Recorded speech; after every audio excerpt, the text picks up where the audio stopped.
Saludos alumnos de electrónica de potencia. Bueno, pues vamos a empezar con el tema. Es la electrónica de potencia propiamente. Y pues primero un panorama sobre la electrónica de potencia. Aquí tenemos lo que yo conozco sobre esa rama de conocimiento. No es mucha, pero sí puede ser profunda en cada una de ellas. Vean, electrónica de potencia hay dos ramas primordiales, una que se refiere a los convertidores y otra que se refiere a los interruptores estáticos. ¿Qué es un interruptor estático? A lo mejor se preguntarán. De hecho, esta rama fue la original, fue la primordial. La actual, donde hay más estudio y se está desarrollando, aún se sigue desarrollando en gran medida y que es la que le da la verdaderamente importancia a la electrónica de potencia, es toda esta parte, la parte de los convertidores. Como les comento, la original fue los interruptores estáticos. Bueno, ¿qué es un interruptor estático? Pues es eso, un interruptor, un switch, un, un componente como vemos aquí, como los interruptores de los focos caseros, o sea, prende y apaga. Esa era la idea original de la electrónica de potencia, o así nació, como para resolver necesidades de ese estilo, o sea, de que una persona no llegara y prendiera el interruptor o lo encendiera o lo apagara, sino que fuera un aparato algo semiautomático. Además, pues la electrónica trajo muchas ventajas. Una es que puede prender y apagar esto a alta velocidad.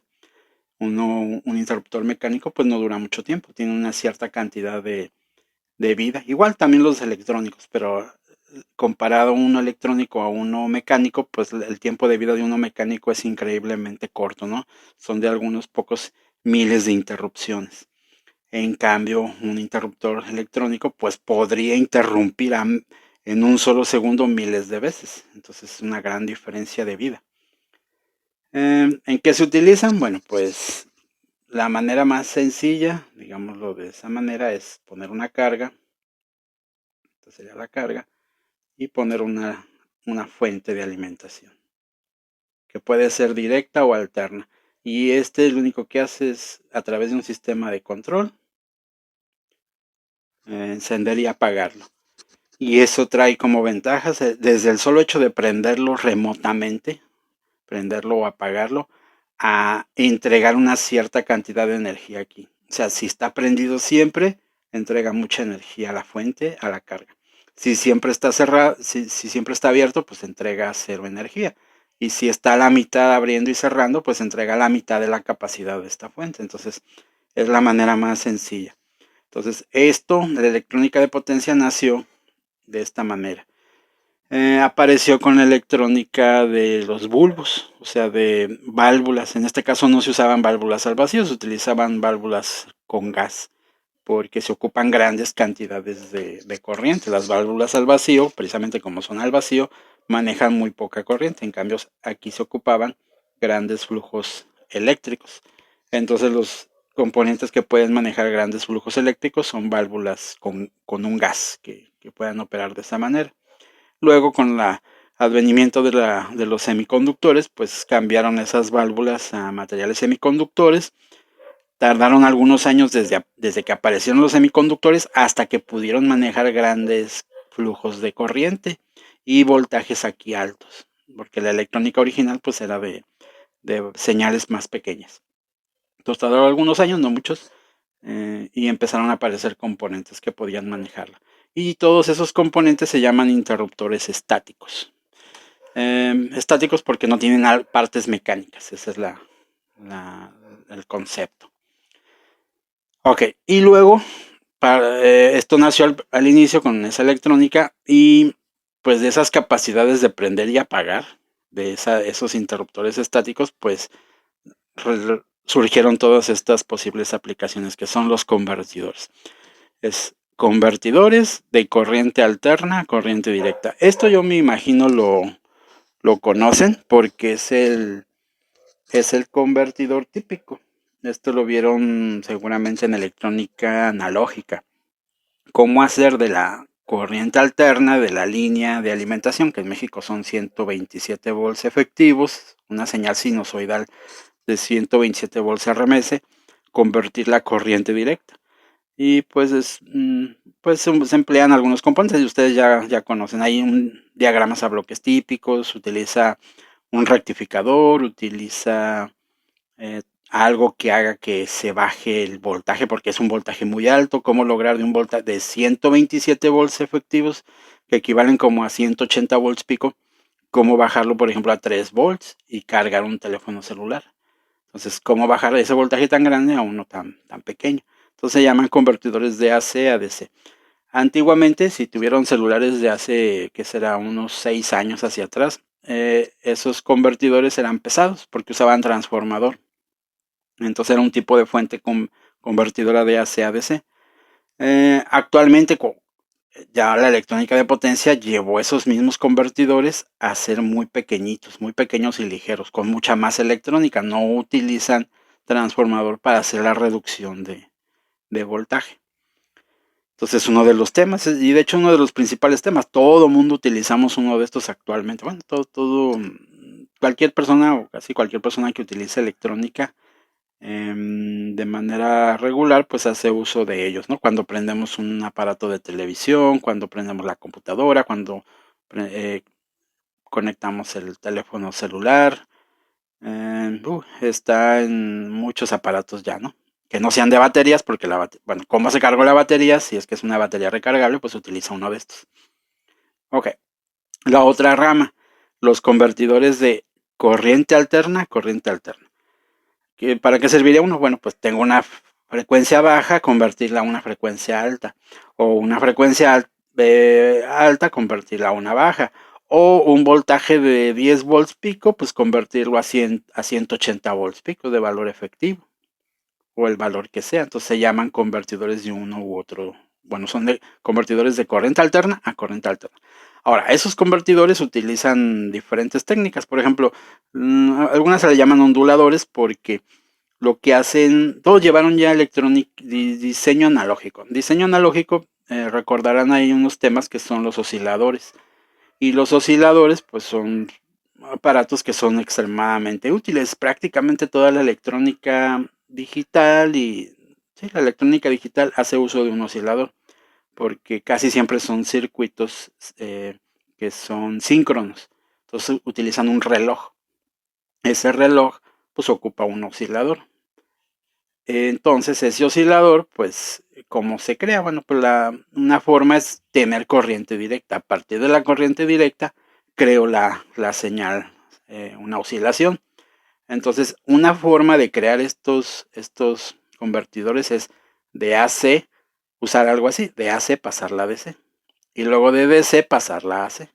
Entonces, son unos tipos de convertidores de AC a AC.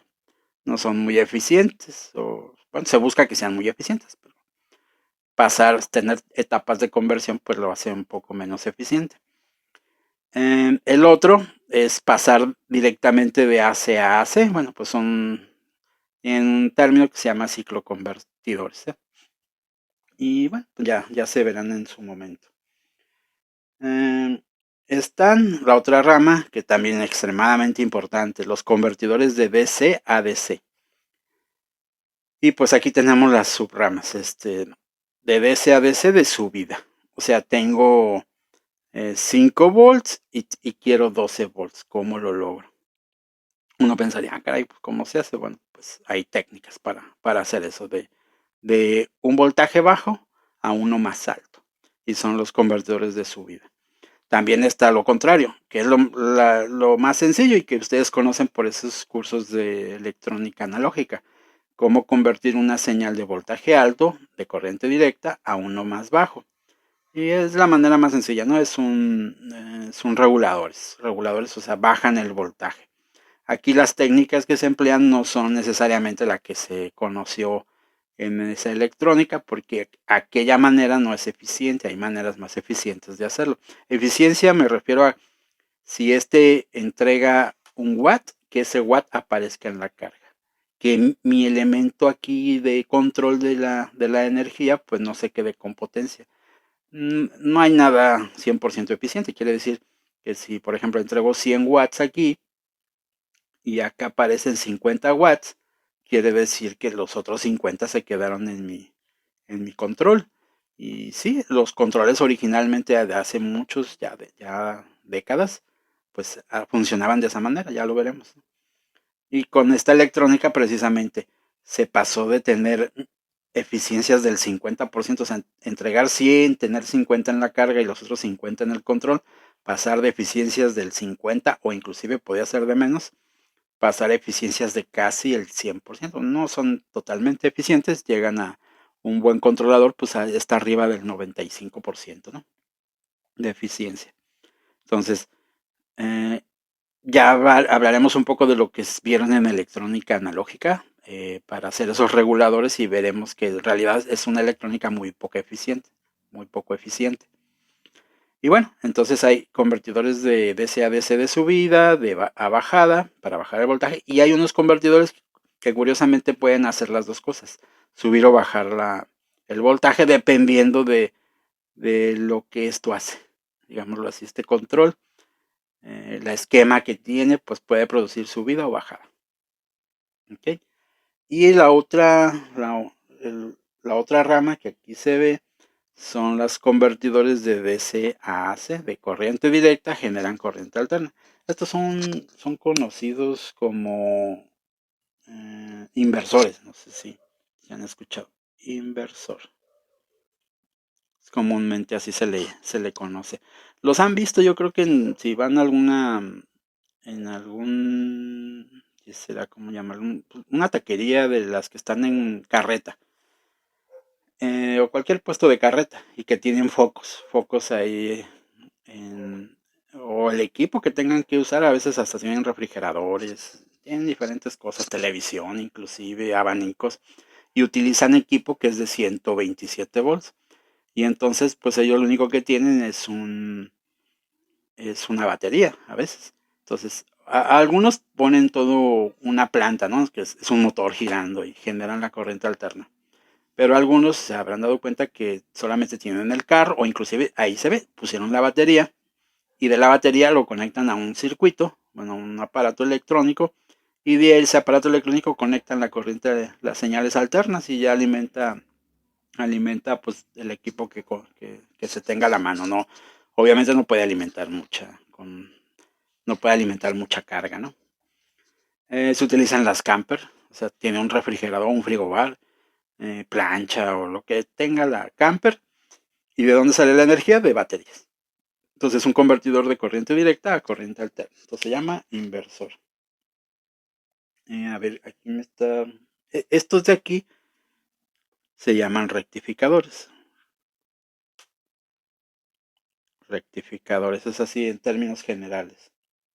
O rectificadores controlados, o diferentes términos, ¿no? Que se le colocan.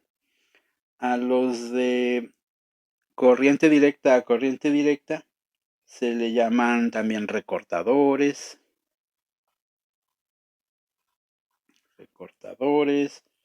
o troceadores. Depende de los autores o el libro que encuentre. Choppers también, a veces se le llama, a veces reguladores, también reguladores de voltaje, reguladores en general. Entonces a veces tienen diferentes terminología, pero bueno, en general pues es esto lo que existe en la electrónica analógica. Todo ello es creado a través, como les comento, de dispositivos electrónicos. Entonces, pues antes de llegar a todo ello, pues hay que ver los dispositivos electrónicos con los que puede hacerse cualquiera de estos aparatos. ¿Sí? Y por ahora, pues este video hasta este punto.